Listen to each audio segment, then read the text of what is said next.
सामान्य जानकारी। यहाँ पर दिया गया सामान्य जानकारी में लॉर्ड डलहौजी की विलय नीति का प्रथम शिकार जो हुआ था वो कौन हुआ था? चलिए यहाँ पर बताइए, इसका आंसर क्या हो जाएगा। कह रहा है आपसे लॉर्ड डलहौजी की विलय नीति का प्रथम शिकार इनमें से कौन हुआ था? लॉर्ड डलहौजी का प्रथम जो शिकार हुआ था वो कौन हुआ था? ये भी क्वेश्चन बहुत बार पूछा गया है। तो देखिए आपका आंसर में से क्या हो जाएगा।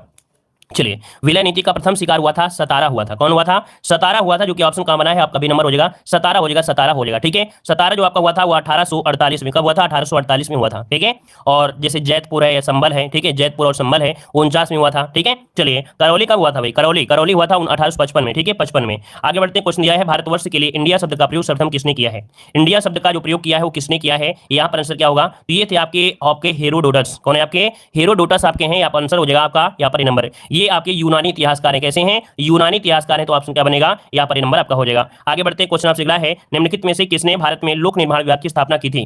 चलिए 53 को ऑप्शन देना है। 53 को ऑप्शन क्या हो जाएगा? लोक निर्माण विभाग की जो स्थापना किया वो किसने किया? तो आपके लॉर्ड डलहौजी। क्या हो जाएगा? लॉर्ड डलहौजी हो जाएगा। याद रखिए, यहाँ पर लोक निर्माण विभाग की बात कर रहा है, पीडब्ल्यूडी की बात कर रहा है, जो की स्थापना हुई थी 1854 में। कब हुई थी? 1854 में इसकी स्थापना हुई थी। ठीक है, और डाक तार व्यवस्था भी इसी समय आपकी हुई थी। रेलगाड़ी जो आपकी चली थी 1853, जो कि आपके डलहौजी के समय ही चली थी। ठीक है ना, क्लियर हुआ। चलिए आगे बढ़ते हैं, क्वेश्चन आपसे दिया गया है, यहाँ पर क्वेश्चन आपसे अगला पूछा गया है। अच्छा, कार्नवाली से क्वेश्चन बनता क्या है? कार्नवाली से क्वेश्चन होता है बंगाल में स्थायी व्यवस्था। ठीक है, ये क्वेश्चन ज्यादा बनता है। अगला क्वेश्चन दिया है, निम्नलिखित घटनाओं पर विचार करना है, कौन सी घटना आपकी पहले आई, कौन सी घटना आपकी बाद में आई है? तो देखिए भाई, यहाँ पर जो नेहरू रिपोर्ट आई थी, कौन सी नेहरू रिपोर्ट? नेहरू रिपोर्ट आपकी आई थी 28 में। कब आई थी भाई? आपकी 28 अर्थात 1928 में। ठीक है, इसके बाद देखा जाए तो आपका गांधी इरविन समझौता जो हुआ था वो कब हुआ था? आपके 31 में हुआ था। कब? 5 मार्च 1931। 5 मार्च दिया गया है। ठीक है ना, इसके बाद जो आपका हुआ था यहाँ पर द्वितीय गोलमेज सम्मेलन, ये हुआ था 31 में, लेकिन 7 सितंबर को हुआ था। ठीक है, कब हुआ था? 7 सितंबर में। ये हुआ था आपके 5 मार्च को, ये हुआ था 7 सितंबर 1931 को। ठीक है, इसके बाद सांप्रदायिक पंचायत जो आया था वो 32 में आया था। तो ऑप्शन बनेगा आपका यहाँ पर डी नंबर, इसका राइट हो जाएगा। आगे बढ़ते हैं, क्वेश्चन आपसे अगला पूछा गया है, निम्नलिखित में से किस गवर्नर जनरल ने सिंध का ब्रिटिश भारत में विलय किया था? सिंध का ब्रिटिश भारत में जो विलय किया वो किसने किया था? ये थे आपके लॉर्ड एलन कौन थे भाई? लॉर्ड एलन जिनका समय पीरियड है 1800 आपके कह सकते हैं 42 से 44 के समय था। ठीक है, 42 से आपके 44 समय का आपका है। और यहाँ पर कह सकते हैं रविवार को जो छुट्टी की शुरुआत हुई थी वो हुई थी 1843 से। नोट कर लीजिएगा कहीं कॉपी में, और किसी से पूछिएगा तो आपको 2-3 बार में याद हो जाएगा कि रविवार की जो छुट्टी है इसकी शुरुआत कब से हुई थी? तो आपकी 1843 ईस्वी से हुई थी, लॉर्ड एलन के समय से आपकी हुई थी। ठीक है, और यहाँ पर जो दास प्रथा का उन्मूलन हुआ था वो भी लॉर्ड एलन के समय में ही हुआ था, जो आपका कह सकते हैं दास प्रथा। ठीक है, चलिए यहाँ पर आगे बढ़ते हैं, क्वेश्चन आपसे अगला पूछा गया है, मल्टीमीडिया में शामिल हो सकते हैं, ये बताइए मल्टीमीडिया में जो शामिल हो सकते हैं क्या शामिल हो सकते हैं? तो देखो भाई, यहाँ पर मल्टीमीडिया में ग्राफिक्स है, एनिमेशन है, वीडियो है, संगीत है और आवाज है, ये सभी क्या होते हैं? मल्टीमीडिया में आपके हो जाएंगे। तो ऑप्शन बनेगा आपका बी नंबर, इसका राइट हो जाएगा। ठीक है, मतलब मल्टीमीडिया कंप्यूटर उपयोगकर्ता के बीच दो तरफा संवाद होता है जो स्थापित किया जाता है। चलिए आगे बढ़ते हैं, क्वेश्चन दिया गया, निम्नलिखित में से कौन सुमेलित नहीं है? कौन सुमेलित नहीं है यहाँ पर देखिएगा। तो चलिए यहाँ पर दिया गया है धोवन सोडा, है ना, ये सोडियम कार्बोनेट दिया गया है। चलिए भाई, सोडियम कार्बोनेट हो गया। अगला आपसे यहाँ पर दिया गया है baking soda, sodium hydrogen carbonate, नीलत होता बोलते हैं, कॉपर सल्फेट या तुतिया बोलते हैं। ठीक है, और अगला दिया प्लास्टर ऑफ पेरिस, कह रहा है कैल्शियम कार्बोनेट। ये जो प्लास्टर ऑफ पेरिस होता है इसको हम लोग प्लास्टर ऑफ पेरिस को बोलते हैं कैल्शियम सल्फेट हेमीहाइड्रेट, क्योंकि उसका जो वाटर होता है वो आपका आधा हो जाता है, CaSO4 इंटू हाफ H2 होता है। तो यहाँ पर जो आपका डी वाला ऑप्शन है वो आपका गलत दिया गया है। कौन सा? डी वाला जो ऑप्शन है वो आपका गलत दिया गया, याद रखिएगा। ठीक है, अगर यहाँ पर सोडियम बाइकार्बोनेट की अगर बात करते हैं, सोडियम बाइकार्बोनेट को हम लोग बेकिंग सोडा कहते हैं। क्या यहाँ पर याद रखिए, ये जो आप लोग दे रहे थे बी नंबर ना, तो बी नंबर आपका क्या होता है? याद रखिए, बेकिंग सोडा को हम लोग बोलते हैं सोडियम बाइकार्बोनेट, या हम लोग सोडियम हाइड्रोजन कार्बोनेट बोल सकते हैं। ठीक है, और जो धावन सोडा होता है उसको बोलते हैं सोडियम कार्बोनेट बोलते हैं। ठीक है, और भी कोई पॉइंट और जो आपको बता दिया वही पॉइंट था। ठीक है, आगे बढ़ते हैं, क्वेश्चन दिया गया है, निम्नलिखित में से कौन सा युग्म आपका सुमेलित नहीं है? यहाँ पर 58 का जवाब दीजिए, यहाँ पर कौन सा सुमेलित नहीं है? चलिए भाई, राम राम राम राम। चलिए भाई, 58 का जवाब दीजिए, कौन सा सुमेलित नहीं है? तो दिया प्रकाश वर्ष, ये दूरी का आपका इकाई होता है जो कि मापने का होता है। यहाँ पर पार्षिक होता है, समय की इकाई का होता है क्या भाई? पार्षिक क्या होता है? समय का होता है क्या? तो पार्षिक मतलब आपका जो जवाब है गलत हो जाएगा, क्योंकि पार्षिक होता है, ये होता है दूरी का ही मापन होता है। यहाँ पर आंसर आपका ये बी नंबर आपका गलत हो जाएगा। ठीक है, इसका प्रयोग खगोलीय दूरी को व्यक्त करने के संदर्भ में आपका होता है, और एक पार्षिक बराबर होता है 3.26 प्रकाश वर्ष होता है। ठीक है ना, और यहाँ पर डेसिबल होता है ध्वनि की तीव्रता, हर्ट्ज होता है आवृत्ति। ठीक है, आगे बढ़ते हैं, क्वेश्चन दिया गया है कि धान की फसल में खैरा रोग किसकी कमी से होता है? तो धान की फसल में होता है किसकी कमी से? तो आपके होता है जिंक की कमी से, अर्थात जड़न की कमी से होता है। याद रखिएगा, पत्तियों पर धब्बे बन जाते हैं और जड़ों का विकास रुक जाता है। आगे बढ़ते हैं, क्वेश्चन दिया गया है कि पौधों को को पराबैंगनी विकिरण से होने वाली हानि से बचाने वाला वर्णक क्या होता है? मतलब पौधों में पराबैंगनी किरण से होने वाली हानि को जो बचा लेता है वो कौन सा वर्णक होता है? तो वही कौन सा होगा? ये होता है कैरोटीनाइड। क्या होता है? कैरोटीनाइड ये वर्णक होता है जो पौधों को पराबैंगनी विकिरण से होने वाली हानि से बचा लेता है। ठीक है, इसका ऑप्शन बनेगा यहाँ पर सी नंबर हो जाएगा। ठीक है, अब आपको तो आंसर आता है वही, भाई आपने पढ़ा है क्लोरोफिल, तो आप लोग हमेशा वही पढ़ेंगे। मतलब कह सकते हैं कि क्लोरोफिल बताओगे। क्लोरोफिल क्या होता है? क्लोरोफिल वर्णक होता है जो हरे पौधे और सूर्य की उपस्थिति में मृदा से जल और वायुमंडल से कार्बन डाइऑक्साइड लेकर कार्बोहाइड्रेट का संश्लेषण करते हैं। ठीक है, चलिए आगे बढ़ते हैं। क्वेश्चन दिया गया है डीएनए से आरएनए के बनने की प्रक्रिया को क्या कहते हैं? यही बात होता है, हम आपको बताएं पेपर एग्जाम हाल में यही होता है। यूट्यूब में जब बच्चे पढ़ते हैं ना तो टीचर तो जल्दी जल्दी बताता जाता है, तो बच्चों को लगता है कि नहीं सब कुछ आता है, लेकिन जब एग्जाम हाल में बैठते हैं, क्या जब एग्जाम हाल में जब बैठते हैं ना तो पसीना, पता है, खोपड़ी से पसीना पैर तक पहुंच जाता है सबसे पहली बात गर्मियों में, है ना। और इसके बाद क्या बोलते हैं कि क्या लगाएं क्या ना लगाएं। फिर आपको क्या होगा, जो आपने पढ़ा होगा उसका आंसर सही हो चाहे ना हो, अगर आपने उस शब्द को सुना है, अगर सुना है आपने वही आंसर लगाओगे। 100% की बात कर रहे हैं। अगर आपने उस शब्द को सुना है और आपको नहीं क्वेश्चन आ रहा है तो आप वही शब्द को लगाओगे, कहोगे वाह कितना अच्छा पेपर हमारा गया है। जब घर में आते हो आंसर की मिलाते हो तो कहते हो अरे यार हाँ यार ये गलती हो गया, ये नहीं होना चाहिए। ऐसा ही होता ही है। ठीक है, चलिए बताइए 61 नंबर में, 61 नंबर क्या हो जाएगा? तो यहाँ पर दिया डीएनए से आरएनए के बनने की प्रक्रिया को क्या कहते हैं? तो भाई बताइए यहाँ पर क्या होता है? डीएनए से आरएनए के बनने की प्रक्रिया को कहते हैं ट्रांसक्रिप्शन। क्या बोलते हैं? इसे बोलते हैं ट्रांसक्रिप्शन बोला जाता है। ठीक है, तो यह जो होता है प्रक्रिया यूकैरियोटिक कोशिकाओं के केंद्रक में आपका होता है। तो इसका ऑप्शन बने आपका डी नंबर। आगे बढ़ते हैं, क्वेश्चन आपसे दिया गया है नोबेल पुरस्कार विजेताओं उनसे संबंधित विशिष्ट योगदान के क्षेत्रों में सही सुमेलित आपका नहीं है। तो भैया आपको स्पेशल डोज आपने पढ़ा होगा तो आप लोग जवाब दे सकते हैं, और नहीं पढ़ा है तो भाई गलती आपसे हो सकती है। तो चलिए फिर देखते हैं क्या रहा। रविन्द्रनाथ टैगोर को यहाँ पर साहित्य के लिए दिया गया था नोबेल पुरस्कार। चलिए सीवी रमन को दिया गया था, भौतिक के लिए दिया गया था, है ना। यहाँ पर दिया गया हरगोविंद खुराना, तो हरगोविंद खुराना ने यहाँ पर चिकित्सा के क्षेत्र में नोबेल पुरस्कार मिला था। और कब मिला था? तो 1968 में मिला था चिकित्सा के लिए। ठीक है, तो यहाँ पर होना चाहिए चिकित्सा के लिए, होना चाहिए था चिकित्सा के लिए। ठीक है ना। मदर टेरेसा को मिला था शांति के लिए। तो ऑप्शन क्या गलत हुआ? यहाँ पर सी नंबर गलत हो गया।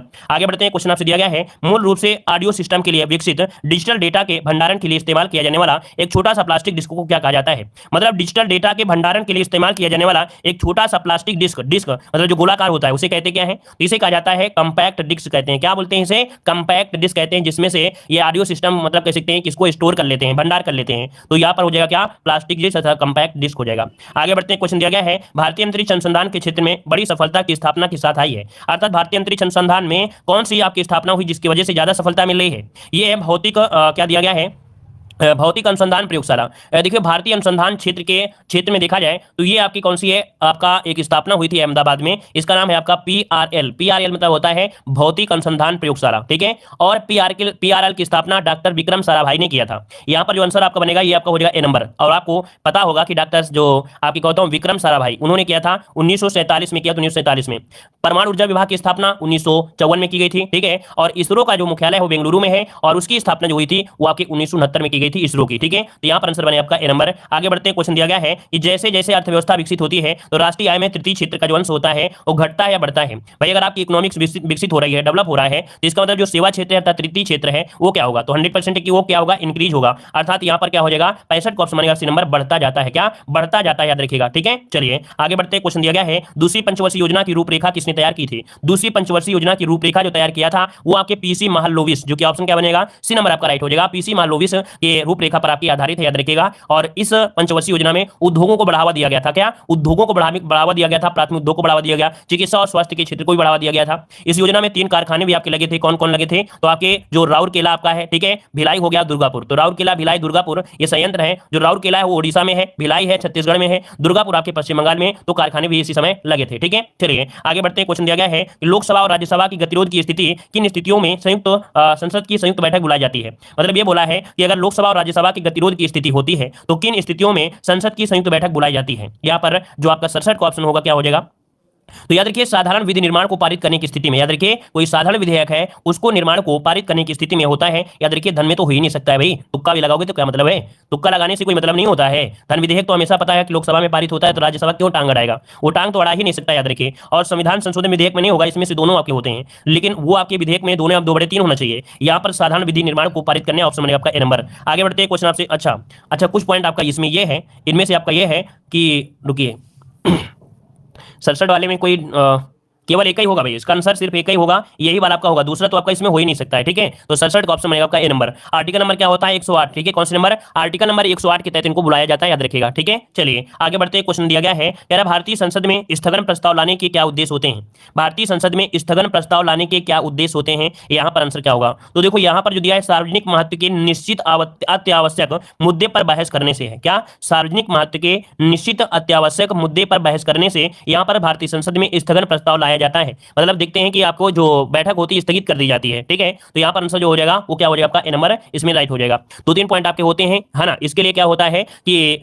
अध्यक्ष की अनुमति आवश्यक होती है। इसकी स्थगन के लिए यहाँ पर जो अध्यक्ष होते हैं उनकी अनुमति होनी आपकी आवश्यक होते हैं। ठीक है, क्लियर है आपका। संसद में स्थगन प्रस्ताव संसद को कोई भी सदन रख सकता है। ठीक है, चलिए, और स्थगन होता है 4 बजे शाम को। कितने? 4 बजे शाम को स्थगन होता है, याद रखिए 4 बजे शाम को होता है। चलिए आगे बढ़ते हैं। क्वेश्चन आपसे अगला पूछा गया है कि भारतीय संविधान का संघीय स्वरूप किससे प्रभावित है, अर्थात जो संघीय व्यवस्था है वो आपकी कहां से संबंधित है? तो बताइए भाई, संघीय स्वरूप जो है वो कहां से है? संघीय व्यवस्था जो आपकी है वो कहां से है? इसका जवाब बनेगा वो क्या बनेगा? इसका जवाब आप लोग कमेंट बॉक्स में कमेंट करिएगा। ठीक है, इसका जवाब जो है वो आप लोग कमेंट बॉक्स में कमेंट करिए कि संघीय व्यवस्था जो आपकी है कहां से ली गई है। सभी का जवाब आ ही गया है ना। तो चलिए कोई बात नहीं, यहाँ पर सभी का जवाब आ गया है तो हम आपके आंसर को लॉक कर देते हैं। यहाँ पर क्या हो जाएगा भाई, सी नंबर होगा या बी नंबर आपका होगा? 3 और 4 कह रहे हैं भाई। संघीय व्यवस्था या संघीय स्वरूप जो आपका है वो कहां से है? देखो संघीय स्वरूप आपके कनाडा से है। कहां से भाई? संघीय स्वरूप जो आपका है वो आपके कनाडा से है। कहां से भाई? आपके कनाडा से है। ठीक है ना। और यहां पर कह सकते हैं कि संघीय मतलब संघीय व्यवस्था संवैधानिक राज्य संचालन की उस प्रवृत्ति को कहते हैं जिसमें विभिन्न राज्य और संविधान का एक संघ की स्थापना करता है। ठीक है, तो इसका आंसर बनेगा आपका क्या? यहाँ पर सी हो जाएगा, संघीय व्यवस्था कनाडा। चलिए आगे बढ़ते हैं। क्वेश्चन आपसे दिया गया है, यहाँ पर देखो दिया है अगला क्वेश्चन कि रणजीत सागर, क्या दिया है? रणजीत सागर बांध अवस्थित है। रणजीत सागर बांध जो है ये कहां पर है? चलिए, रणजीत सागर जो बांध है वो आपकी कहां पर है? 70 नंबर में। तो ये आपका रावी नदी पर है, आपका है। इसका ऑप्शन में आपका डी नंबर है। रावी नदी पर आपका निर्मित है, जो कि पंजाब में है। कहां पर है? आपके पंजाब में है। रावी नदी कहां से निकलती है तो आप लोग जानते हैं अच्छी तरीके से। ठीक है, चलिए कांगड़ा जो कि हिमाचल प्रदेश में है। आगे बढ़ते हैं। क्वेश्चन दिया गया है, संसार का सबसे बड़ा मरुस्थल कौन सा है? संसार का सबसे बड़ा मरुस्थल इनमें से क्या हो जाएगा? संसार का सबसे बड़ा मरुस्थल है आपका सहारा मरुस्थल। क्या है? आपके सहारा मरुस्थल है, जो कि यहाँ पर अफ्रीका महाद्वीप में आपका स्थित भी है। लगभग 84 लाख वर्ग किलोमीटर है। कितना? 84 लाख वर्ग किलोमीटर में आपका बसा हुआ है। ठीक है, चलिए यहाँ पर आगे बढ़ते हैं। क्वेश्चन दिया है, कर्क रेखा नहीं गुजरती है कहां से? भारत, ईरान, मैक्सिको और मिस्र। यहाँ पर 73 नंबर में 73 का ऑप्शन क्या हो जाएगा भाई? 73 की अगर हम बात करते हैं तो अच्छा एक क्वेश्चन है क्या? निम्नलिखित सागरों में से किसमें सर्वाधिक लवणता पाई जाती है? सर्वाधिक लवणता पाई जाती है कहां पर? तो आपके मृत सागर में। कहां पर? आपके मृत सागर में होती है, याद रखिए। ठीक है, चलिए अगला क्वेश्चन दिया है, कर्क रेखा कहां से नहीं गुजरती है? तो भाई आप बता दीजिएगा, ईरान से नहीं गुजरती। क्यों? क्योंकि ईरान तो भाई ऊपर वाला है ना, ईरान तो ऊपर आपका है, लेकिन भारत, मैक्सिको, मिस्र ये तो लगभग एक सामने पड़ जाते हैं। तो ऑप्शन क्या बनेगा? बी नंबर आपका राइट हो जाएगा। अगला क्वेश्चन दिया गया है कि पारिस्थितिकी हॉटस्पॉट सिरुवानी निम्नलिखित में से किस राज्य में है? ये बताइए, जो आपका हॉटस्पॉट हमने बताया था भारत में 4 आपके हॉटस्पॉट है, जिनमें से दिया गया सिरुवानी, ये किस राज्य में स्थित है? 74 नंबर में। ये आपके है कहां पर? तो आपके तमिलनाडु में है। कहां पर है? आपके तमिलनाडु में है। आगे बढ़ते हैं। क्वेश्चन दिया गया, लेजर प्रिंटर संबंधित है। लेजर प्रिंटर जो संबंधित है वो आपकी किससे संबंधित है? 75 का ऑप्शन क्या होगा? 75 का ऑप्शन बनेगा, ये संबंधित है आपके पेज प्रिंटर, इसे बोलते हैं पेज प्रिंटर। मतलब आपका जवाब बनेगा बी नंबर हो जाएगा, या उच्च गति वाला नॉन इंपैक्ट पेज प्रिंट है। क्या? नॉन इंपैक्ट पेज प्रिंट आपका है। ठीक है, तो इसका आंसर बनेगा आपका बी नंबर, इसका राइट हो जाएगा। और कह सकते हैं कि रंगीन इंजेक्ट क्या होता है? रंगीन इंजेक्ट तथा लेजर प्रिंटर 2 स्याही के अर्थात बालर का प्रयोग किया जाता है, काला और रंगीन। आगे बढ़ते हैं। क्वेश्चन आपसे दिया गया है, यहाँ पर दिया ग्रामीण विकास, निम्नलिखित में से किससे उत्तर प्रदेश की सीमा नहीं लगती है? सेम टू सेम क्वेश्चन मिलेगा। हमने बताया था अगर ऐसा क्वेश्चन आता है तो सेम टू सेम ऐसा ही क्वेश्चन मिलेगा और डायरेक्ट आंसर हो जाएगा पंजाब से नहीं मिलती है। ठीक है, ऑप्शन आपका बी नंबर है, यहाँ पर राइट हो जाएगा। ठीक है, चलिए गुरुजी मैं आपका भयंकर और पक्का चला हूं। चलिए बहुत बहुत धन्यवाद। चलिए यहाँ पर ऑप्शन हो जाएगा बी नंबर। अगला क्वेश्चन दिया गया है, 2011 के अनुसार उत्तर प्रदेश में पुरुष साक्षरता दर क्या है? चलिए चेले हमारे वही बन सकते हैं जो ऑलरेडी मजबूत होंगे। जो मजबूत होंगे उनको सीरीज ज्यादा पसंद आती है। क्यों? क्योंकि भैया जो कमजोर होंगे तो हम हमारी स्पीड को पकड़ नहीं सकते हैं। जो ऑलरेडी मेहनत करते होंगे रात दिन तो भैया उनको क्या है, थ्योरी उनकी कंप्लीट होगी और रिवीजन के लिए क्या है, उनको सबसे बेस्ट आपका ये होगा कि रिवीजन होता रहता है। ठीक है, तो चलिए आप लोग जो भी अभी नए हैं या आप लोग थ्योरी नहीं पढ़ते हैं, आपने नहीं कंप्लीट रखा है, तो आप लोग पढ़ाई करिए अच्छी तरीके से। चलिए यहाँ पर देखो दिया गया है, कह रहा आपसे पुरुष साक्षरता पूछा गया है, तो आपको बताइए उत्तर प्रदेश की पुरुष साक्षरता है 77 में, तो क्या बनेगा 77 का आंसर भी आपका 77.3% यहाँ पर राइट हो जाएगा। ठीक है, अच्छा महिलाओं की कितनी है बताइए? महिलाओं की जो है वो उत्तर प्रदेश में जो है वो कितनी % है? तो हमने बताया था 57 दशमलव करके कुछ है ना, तो याद रखिए इसका ऑप्शन में आपका बी नंबर। अगला क्वेश्चन दिया गया है, राष्ट्रीय जल नीति जो लागू हुई थी वो आपकी कब लागू हुई थी? राष्ट्रीय जल नीति जो लागू हुई ये कब लागू हुई थी? यहाँ पर आंसर क्या हो जाएगा? तो आपके 1987 में लागू हुई थी। क्या 1987 में ये आपकी लागू हुई थी? ठीक है, और राष्ट्रीय जल नीति 87 में और वर्ष 2002 में और 2012 में संशोधित की गई, अर्थात इसी जल जल नीति को 2002 में भी क्या किया गया, संशोधन किया गया। इसके बाद 2012 में भी इसका क्या किया गया, संशोधन किया गया है। और नीति आयोग के अनुसार कहा गया है कि 2030 तक, क्या 2030 तक देश में पीने योग्य पानी की कमी हो सकती है। याद रखिए, ये नीति आयोग ने कहा है कि 2030 तक देश में पीने योग्य जल की कमी हो सकती है, याद रखिएगा। ठीक है, चलिए आगे बढ़ते हैं। क्वेश्चन दिया गया है कि क्या दिया गया है, कोठी घाट पंप नहर निर्माण परियोजना किस जनपद में है। लेकिन भाई नई क्वेश्चन आपको मिला है, तो नया क्वेश्चन आपको नोट करना है। भाई देखो, ये क्वेश्चन हमने आपको नहीं पढ़ाया यूपीजीके में, जो पढ़ाया हम आपको बता देते हैं। एक आधे क्वेश्चन आपको नए मिलेंगे। यहाँ पर दिया कोठी घाट पंप नहर निर्माण, ठीक है, तभी कहते हैं प्रैक्टिस सेट सॉल्व करना चाहिए। प्रैक्टिस सेट में नए नए क्वेश्चन आपको मिलते रहते हैं। ये आपके जो है चंदौली जनपद में, कहां पर है, ऑप्शन सी हो जाएगा आपके चंदौली जनपद में है। और ऊपरी गंगा नहर से सहारनपुर, मुजफ्फरनगर, है ना, मेरठ, बुलंदशहर, अलीगढ़, मथुरा, एटा, ये कह सकते हैं कि सिंचाई आपकी होती रहती है। आगे बढ़ते हैं। क्वेश्चन आपसे दिया गया है जोड़ी बनाना है, यहाँ पर जोड़ी बनाइएगा। ट्राइसेम योजना पूछा गया है, जो कि हम आपको 2-3 बार वीडियो में बताया भी है कि ट्राइसेम योजना आपकी कब आपकी लागू हुई थी, इनमें से बताइए क्या हो सकता है। तो 1979, मतलब इसका पहला पॉइंट आपका हो गया। ठीक है, जवाहर रोजगार योजना 89 हो जाएगा, मतलब इसका जवाहर रोजगार 89 हो गया। ठीक है, ग्रामीण भूमि रोजगार गारंटी 83 हो गया, मतलब ये भी 83 है। अंबेडकर ग्राम विकास योजना आपकी 1990, मतलब क्या सभी सही है क्या भाई। यहाँ पर 1 2 3 4 जो ऑप्शन दिया गया है वही इसका आंसर हो जाएगा, सी नंबर हो जाएगा। ठीक है, आगे बढ़ते हैं। क्वेश्चन आपसे अगला पूछा गया है, आप लोग सिर्फ 1 2 3 4 करते भी रहते हो कि थोड़ा दिमाग भी लगाते हो, स्क्रीनशॉट ले लिया करिए। ठीक है ना, नहीं 1 2 3 4 लगाते ही रह जाओगे, स्क्रीनशॉट ले लिया करिए इस प्रकार के क्वेश्चन का। चलिए, कह रहा है भारत किस वर्ष अंतर्राष्ट्रीय मुद्रा कोष अर्थात आईएमएफ का सदस्य बना था। आईएमएफ का जो सदस्य बना था, है ना, मतलब अंतर्राष्ट्रीय मुद्रा कोष का जो सदस्य बना था वो कब बना था, ये पूछिए। तो आपका जवाब हो जाएगा 47 में। कब भाई, 1947 में इसका सदस्य बना था। ठीक है, और अगर पूछे कि स्थापना जो हुई थी आईएमएफ की वो कब हुई थी, वो 45 में स्थापना हुई थी, 1945 में 27 दिसंबर, वो भी 27 दिसंबर 1945 को इसकी स्थापना हुई थी। नकार आ रही थी, तो इसका आंसर हो जाएगा आपका ए नंबर हो जाएगा। चलिए आगे बढ़ते हैं। क्वेश्चन दिया गया है, यहाँ पर दिया है जनजातियों के बारे में दिया है, उत्तर प्रदेश में पाई जाने वाली जो जनजाति है वो आपकी कौन सी जनजातियां हैं। 82 नंबर में क्या हो सकता है, तो देखिए भैया यहाँ पर दिया भोक्सा जनजाति। ठीक है, भोक्सा जनजाति। इसके बाद दिया गया है थारू जनजाति। ठीक है, बक्सा और थारू जो है ऑप्शन कहां पर है, सी नंबर हो जाएगा। 1 और 4 इसका आंसर हो जाएगा, 1 और 4 इसका आंसर राइट हो जाएगा। 82 का ऑप्शन जो बनेगा वो आपका सी नंबर हो जाएगा। ठीक है, ये अनुसूचित जातियों में भोक्सा और थारू ये उत्तर प्रदेश में पाई जाती है। ठीक है, चलिए, और इसके बाद राजी को अगर बात करते हैं, राजी को अनुसूचित जातियों का दर्जा यहाँ पर दिया गया है। राजी को अनुसूचित जाति में दर्जा आपको दिया गया है, क्योंकि 67 के अकॉर्डिंग। लेकिन हमें लग रहा है कि इस क्वेश्चन में डाउट आपका है, ऑप्शन ही कुछ आपको दिए नहीं है,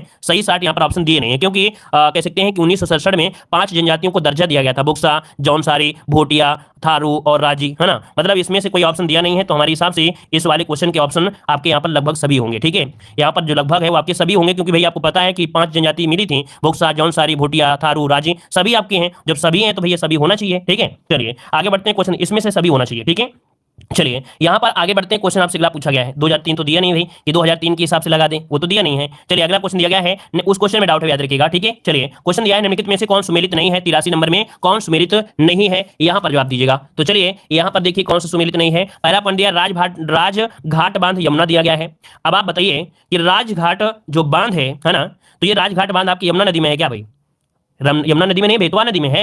ये बेतवा नदी में है भाई, ये बेतवा नदी में है, बेतवा नदी में है, बेतवा नदी में। तो पहला पॉइंट तो आपका गलत हो गया है। रानी लक्ष्मीबाई बेतवा नदी, रेहंदबार रेहन नदी, माता टीला बेतवा नदी। ठीक है, तो ऑप्शन ए नंबर आपका गलत हो गया। आगे बढ़ते हैं। क्वेश्चन दिया गया है कि सामाजिक सर्वेक्षण को एक वैज्ञानिक पद्धति के रूप में किन विद्वानों ने परिभाषित किया था। कह रहा है सामाजिक सर्वेक्षण को एक वैज्ञानिक पद्धति के रूप में किन विद्वानों ने परिभाषित किया। 84 का ऑप्शन बनेगा आपका डी नंबर, ये सभी अर्थात मोर्स, मोजर और आपका हैरिसन, इन सभी ने यहाँ पर पद्धति को यहाँ पर परिभाषित किया था, सामाजिक सर्वेक्षण पद्धति। आगे बढ़ते हैं। क्वेश्चन दिया गया है, निम्नलिखित में से कौन सही सुमेलित नहीं है। सही सुमेलित आपका नहीं है। चलिए तो देखिए यहाँ पर दिया गया है आपका कबीर पंथियों का पवित्र जो तीर्थ स्थल है वो आपका गया है मगहर। ठीक है, भगवान बुद्ध का निर्माण हुआ था कुशीनगर, सही दिया है। सूफी संत हाजी वारिस शाह देवासरी बाराबंकी, सही है। लेकिन यहाँ पर 88,000 जो आपका संकिसा नहीं है, यहाँ पर हो जाए आपका क्या है भाई, नैमिसारण, है ना, नैमिसारण जो आपका सीतापुर है, तो ये होना चाहिए, संकिसा नहीं होना चाहिए। आगे बढ़ते हैं। क्वेश्चन दिया गया खतौनी में लेखपाल परिवर्तन करता है। चलिए खतौनी में लेखपाल परिवर्तन करता है, यहाँ पर बताना है। 86 का ऑप्शन क्या हो जाएगा, तो हमने बताया था जो लाल स्याही होती है, क्या लाल जो स्याही होता है, तो खतौनी में कोई परिवर्तन होता है, लाल स्याही का प्रयोग किया जाता है, याद रखिएगा। हमने आपको थ्योरी में बताया था, अगर नहीं है थ्योरी आपने देखा है तो अच्छा नहीं पढ़ा है तो हमारे ऐप में आपको ये थ्योरी दी गई है, जिसमें से हमने पॉइंट को लाल रंग से हाईलाइट भी कर दिया है। ठीक है, तो याद रखिए यहाँ पर आपका हो जाएगा ए नंबर, लाल स्याही हो जाएगा। जो लोग पहली बार जुड़े हैं तो हमारे ऐप से जुड़ सकते हैं, देवजी की ट्रिक हमारा ऐप है, वहाँ पर डेमो पीडीएफ भी दी गई है, तो उससे जुड़ेंगे तो आपको कह सकते हैं कि जो पीडीएफ है बेहतरीन पीडीएफ है, डेमो पीडीएफ देखेंगे तो आपको समझ में आ जाएगा। ठीक है, चलिए अगला क्वेश्चन दिया है, उत्तर प्रदेश में भू क्षेत्रफल मापन की सबसे छोटी इकाई जो है वो आपकी कौन सी है। भू क्षेत्रफल मापन की जो सबसे छोटी इकाई है वो आपकी कौन सी है, यहाँ पर आंसर देखिए 87 नंबर में। चलिए बताइए, यहां पर देखो दिया है एकड़, बीघा, बिस्वा, भी ऑप्शन हो जाएगा डी नंबर बिस्वांशी। क्या हो जाएगा? बिस्वांशी हो जाएगा, बिस्वांशी हो जाएगा। ठीक है, क्लियर है? आपको पता है एक बिस्वा में क्या होता है, जैसे मान लो ये एक बिस्वा है पूरा, एक बिस्वा के अगर हम 20 पार्ट कर देंगे, क्या अगर हम एक बिस्वा के अगर 20 पार्ट कर देते हैं तो एक पार्ट जो होता है वो बिस्वांशी कहलाता है। क्या कहता है? बिस्वांशी कहलाता है। ठीक है, क्लियर हुआ? बिस्वांशी, कछवांशी, हमने कुछ बताया है, सब कुछ बताया है, उनवांशी बताया है, सब कुछ बताया है। ठीक है, चलिए अगला क्वेश्चन कह रहा है आपसे, कृषि सेवा केंद्र नामक योजना किस पंचवर्षीय योजना के कार्यकाल में प्रारंभ हुई थी? कृषि सेवा केंद्र नामक योजना किस पंचवर्षीय योजना के कार्यकाल में हुई थी? 88 का ऑप्शन बनेगा डी नंबर, आपकी चतुर्थ में हुई थी। क्या आपकी चतुर्थ में आपकी प्रारंभ की गई थी? ठीक है, चलिए आगे बढ़ते हैं। क्वेश्चन दिया गया है, एक व्यक्ति के लिए पंचायत का सदस्य बनने की न्यूनतम आयु जो होती है वो कितनी होती है? पंचायत के लिए बनने के लिए होती है 21 वर्ष। ऑप्शन क्या बनेगा? ए नंबर आपका हो जाएगा। अगला क्वेश्चन दिया गया है, कुटीर ज्योति योजना निम्नलिखित में से कौन कार्यक्रम संबंधित है? कुटीर ज्योति कार्यक्रम दिया गया है, यहाँ पर देखो दिया गया है आपसे कि ग्रामीण बेरोजगार युवकों को रोजगार दिलाना, ग्रामीण क्षेत्रों में कुटीर उद्योगों को प्रोत्साहन देना, ग्रामीण क्षेत्रों में गरीबी रेखा से नीचे जीवन यापन करने वाले परिवारों को विद्युत उपलब्ध कराना। बिल्कुल सही है, यहाँ पर सी नंबर है। अब बहुत लोग होंगे जो डी नंबर लगा देंगे, अब क्या किया जाए भाई, हमें पता है कि जब डी नंबर होता है तो लोग डी नंबर लगा ही देते हैं, अब हम इसमें कुछ नहीं कर सकते हैं। ठीक है, याद रखिएगा कि कुटीर ज्योति योजना का प्रमुख उद्देश्य है कि ग्रामीण क्षेत्रों में गरीबी रेखा से नीचे जीवन यापन करने वाले परिवारों को विद्युत उपलब्ध कराना, और यह योजना भारत सरकार के द्वारा 88-89 में अर्थात 1988-89 में यहाँ पर शुरू की गई थी। ठीक है, तो यहाँ पर जो आंसर होगा वो आपका हो जाएगा सी नंबर। चलिए आगे बढ़ते हैं। क्वेश्चन दिया गया है, यहाँ पर दिया है एक ग्राम पंचायत में ग्राम के वार्डों से चुने हुए कितने सदस्य होते हैं जिन्हें पंच कहा जाता है? यहाँ पर 91 का ऑप्शन दीजिए, क्या हो जाएगा? चलिए तो यहां पर देखिए ऑप्शन बनेगा आपका, यहां पर बी नंबर 7 से लेके आपका 19 हो जाएगा। क्या हो जाएगा? 7 से लेकर आपका 19 हो जाएगा। वैसे आपको मिला होगा 9 से लेके 15, क्या मिला होगा? 9 से 15 आपका मिला होगा, क्योंकि वही सत्यता है 9 से 15 वाला, लेकिन अधिकांश जगह आपको यही मिलता है, वो आपको ऑप्शन में मिलता ही नहीं है, वर्तमान में चेंज भी हो चुका है। आगे बढ़ते हैं। क्वेश्चन दिया गया है कि मध्य भारत में एक बीघा कितने हेक्टेयर के बराबर होता था? मध्य भारत में एक बीघा कितने हेक्टेयर के बराबर होता था? 92 नंबर में। तो आपका आंसर हो जाएगा क्या भाई? यहाँ पर आंसर आ रहा है ए नंबर, कि आपका 0.2529 हेक्टेयर इसका आंसर आपका हो जाएगा। अब यहाँ से देखो 3 क्वेश्चन हम आपको हमेशा बताते हैं, जब भी प्रैक्टिस सेट सॉल्व कराते हैं तो आपको क्वेश्चन जरूर बताते हैं कि एक बीघा बराबर कितना होता है। एक बीघा बराबर कितना होता है? तो नोट करिएगा, एक बीघा बराबर होता है 3025 वर्ग गज। कितना वर्ग गज होता है? एक एकड़ में पूछा जाता है, एक एकड़ में तो बताइए क्या होता है? 1.6 बीघा होता है, 1.6 बीघा होता है। एक हेक्टेयर में पूछता है तो आपको बताना है 3.95 क्या होता है? बीघा होता है। तीनों डिजिट को आप लोग रट्टा रमान लीजिएगा। अगला है, तहसील स्तर पर सरकारी निकायों को क्या कहा जाता है? तहसील स्तर पर बोलते हैं पंचायत समिति। क्या बोलते हैं? तहसील स्तर पर बोलते हैं पंचायत समिति। ऑप्शन बनेगा यहाँ पर ए नंबर हो जाएगा। और यहाँ पर इसे प्रशासनिक ब्लॉक भी कहा जाता है। क्या? इसे प्रशासनिक ब्लॉक भी कहा जाता है, याद रखिएगा। और यह ग्राम पंचायत जिला परिषद के बीच की क्या होती है? कड़ी होती है। ग्राम पंचायत और जिला परिषद के बीच क्या होती है? एक कड़ी भी होती है। आगे बढ़ते हैं। क्वेश्चन आपसे अगला पूछा गया है, दिया गया निम्नलिखित में से कौन सा कार्यक्रम पहली पंचवर्षीय योजना में प्रारंभ किया गया था? पहली पंचवर्षीय योजना में जो प्रारंभ किया गया वो कौन सी योजना थी भाई? 94 का ऑप्शन दीजिएगा। चलिए 94 की अगर बात करते हैं, यहाँ पर याद रखिए 94 की अगर बात करते हैं तो यहाँ पर देखो अधिक अन्न उपजाओ, सामुदायिक विकास कार्यक्रम, राष्ट्रीय प्रसार सेवा कार्यक्रम, ये सभी आपके थे। ठीक है, मतलब यहाँ पर जो आपके अन्न उपजाओ अर्थात कह सकते हैं अन्न उपजाओ का नारा भी आपको दिया गया था। ठीक है, सामुदायिक विकास आपके 52 में था, राष्ट्रीय सेवा प्रसार आपके 53 में किया गया था। तो यहाँ पर आंसर हो जाए आपका डी नंबर। आगे बढ़ते हैं। क्वेश्चन आपसे दिया गया है कि 20 सूत्री कार्यक्रम किस प्रधानमंत्री के कार्यकाल में प्रारंभ किया गया? भाई 20 सूत्री कार्यक्रम पूछा ही जाता है और पूछा जा सकता है इस बार को भी, याद रखिए। यहाँ पर आंसर भी हो जाएगा इंदिरा गांधी के समय। किसके समय? इंदिरा गांधी के समय आपका हुआ था, याद रखिएगा। ठीक है, चलिए और कई बार इसका पुनर्गठन भी किया था, मतलब उसका एक संशोधन भी किया गया था, जैसे 82 में और आपके 6 में भी किया गया था। ठीक है, चलिए यहां पर आगे बढ़ते हैं। क्वेश्चन आपसे अगला पूछा गया है कि उत्तर प्रदेश में विधानमंडल क्षेत्र विकास निधि मतलब विधायक निधि का परिचालन किस विभाग द्वारा किया जाता है? तो उत्तर प्रदेश में विधानमंडल क्षेत्र विकास निधि का जो परिचालन किया जाता है वो किस विभाग के द्वारा? 96 का ऑप्शन हो जाएगा ग्राम विकास विभाग के द्वारा। किसके द्वारा? ग्राम विकास विभाग के द्वारा किया जाता है। और इसके तहत क्या होता है? उत्तर प्रदेश सरकार द्वारा कितने? उत्तर प्रदेश सरकार द्वारा 2.40 करोड़ रुपए यहाँ पर दिए जाते हैं। ठीक है, तो इसका ऑप्शन बनेगा यहाँ पर आपका ए नंबर राइट हो जाएगा। ठीक है, चलिए आगे बढ़ते हैं। क्वेश्चन दिया गया है निम्नलिखित में से कौन सी योजना महिला सशक्तिकरण से जुड़ी हुई है? महिला सशक्तिकरण से जुड़ी हुई है वो आपकी कौन सी है? तो भैया जो सबला योजना चलाई गई थी, कौन? यहाँ पर सी नंबर है, जो सबला योजना थी महिला सशक्तिकरण से जुड़ी हुई है। सरकार द्वारा किशोर जो लड़कियां हैं उनके सशक्तिकरण के राजीव गांधी योजना सबला योजना शुरू की गई थी, अर्थात राजीव गांधी योजना के तहत सबला योजना आपकी शुरू की गई थी। RGSEAG ये बोला जाता है इसको। ठीक है, और सबला योजना 200 कितने 205 जिलों में एक केंद्र द्वारा लागू की गई थी। कितने? 205 केंद्रों में केंद्र सरकार के द्वारा आपके लागू की गई थी। और जो लड़कियां हैं अर्थात वो 11 से लेकर 18 कितने 11 से लेकर 18 वर्ष के जो लड़कियां उनके पोषण और उनके स्वास्थ्य देखभाल के लिए उनके जीवन कौशल में शिक्षा के माध्यम से सशक्त बनाना ये इसका लक्ष्य रखा गया है। ठीक है, चलिए आगे बढ़ते हैं। क्वेश्चन दिया गया है, यहाँ पर दिया गया है आपसे, कह रहा है अल्मा क्या दिया है? अल्मा आल पोषण घोषणा का संबंध किससे है? कह रहा है आपसे यहाँ पर अल्मा आल घोषणा का जो संबंध है वो किससे है? चलिए तो भैया यहाँ पर देखिए भाई अल्मा दिया गया है और अल्मा सही है कि नहीं सही है, सही होना चाहिए। अल्मा आल घोषणा का संबंध सबसे लिए मतलब देखा जाए सबके लिए स्वास्थ्य होगा। यहाँ पर याद रखिए सबके लिए क्या है, स्वास्थ्य से संबंधित है। अल्मा आल अर्थात ये अल्मा अत सम्मेलन WHO के तत्वावधान में आयोजित हुआ था, अर्थात ये जो आयोजन हुआ था इस तो आपका WHO के उपस्थिति में इसका आयोजन भी किया गया था। ठीक है, तो इसका आंसर बनेगा आपका डी नंबर हो जाएगा। ठीक है, चलिए अगला क्वेश्चन आपसे दिया गया है। देखिए भाई यहाँ पर जो आपका स्वास्थ्य के लिए है इसमें, ठीक है, अल्मा आता सम्मेलन प्राथमिक स्वास्थ्य देखभाल निवारण आपका दिया है, उपचार दिया गया है, इसका आंसर बनेगा यहाँ पर आपका डी नंबर, सबके लिए स्वास्थ्य है। ठीक है, चलिए अगला क्वेश्चन दिया गया है, निम्नलिखित में से कौन सा संविधान संशोधन से भारत में भूमि सुधार से प्रशस्त हुआ है। तो भाई भूमि सुधार आप लोग तुरंत जवाब दे सकते हैं क्या। यहाँ पर याद रखिएगा कि आपका जो भूमि सुधार है ना, चलिए अच्छा कि ग्रामीण परिवेश घोर के पे लिए, वाह क्या बात है। भूमि सुधार बताइए, भूमि सुधार क्या होगा यहाँ पर 99 नंबर में। तो 99 का भूमि सुधार आपका हुआ था पहला संशोधन, जो 1951 में हुआ था, पहला संशोधन आपको हुआ था। ठीक है, कौन सी अनुसूची थी, तो आपकी 9वीं अनुसूची थी। कौन सी, 9वीं अनुसूची आपकी थी। ठीक है, चलिए यहाँ पर आगे बढ़ते हैं। क्वेश्चन दिया गया है, कह रहा है भूमि सुधारित कानून बनाने की शक्ति किसके पास है। भूमि सुधारित कानून बनाने की जो शक्ति हो किसके पास है, तो भाई किसके पास होगी, राज्य के पास होगी, अर्थात राज्य सरकार के पास होगा। मतलब ऑप्शन क्या हो जाएगा यहाँ पर, आंसर आपका हो जाएगा राज्य सरकार। कहां पर है, बी नंबर इसका हो जाएगा, राज्य सरकार के पास है। ठीक है, अच्छा ये बताइएगा कि जो आपके और जो 73वां संविधान संशोधन है उसके तहत जो ग्राम पंचायत हैं तो ग्राम पंचायत में कितने विषय रखे गए हैं, इसका जवाब आप लोग कमेंट बॉक्स में कमेंट करेगा कि कितने विषय आपके हैं। ठीक है, कितने विषय रखे गए हैं आपको बताना है। चलिए चलिए तो इस प्रकार से टेस्ट आपका हुआ।